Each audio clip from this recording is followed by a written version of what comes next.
Mobile मागे घ्या. Mobile मागे घ्या ना. तर आज का एक मिनिट. मोबाईल घ्या ना मागे. मला अतिशय चांगला प्रतिसाद आज इंदापूरकरांकडून भेटलेला आहे. इंदापूरकरांना मोबाईल घ्या ना श्रीमंत मालोजीराव भोसलेच्या समाधीच्या आजूबाजू झालेलं अतिक्रमण हटवायचं आहे. आमची पूर्ण तयारी झालेली आहे. लवकरच एक दिवस सकाळ अशी उजाडेल की तिथे कुठलाही पीर किंवा कुठल्याही बाबाचा कुठलाही काही दर्गा दिसणार नाही आणि तिथे श्रीमंत मालोजीराव भोसलेंची जागा तुम्हाला दिसेल. ती आमच्या हक्काची जागा आहे. एवढा निर्धार आम्ही आज केलेला आहे. सर, तुम्ही आता भाषणामध्ये सांगत होता की पोलिसांना फोन बंद ठेवा किंवा आम्ही बघतो जे काय होईल. एक वक्तव्य केलं होतं ओवीसींनी 10 मिनिटं पोलीस हटवा.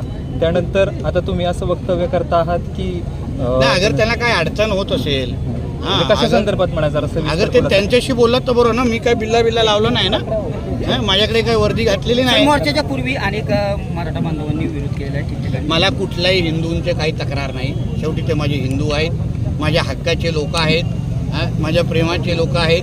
त्यांच्यावर कुठलीही माझी तक्रार नाही. त्यांना पाठवणारे जे जिहादी आहेत त्यांनी एक लक्षात ठेवा, आमच्या किती खांद्यावर बंदुका ठेवून तुम्ही आमचे हिंदूंना विभाजन करण्याचा प्रयत्न कराल तरी आम्ही काय तुमच्यासारख्या जिहाद्यांना सोडणार नाही.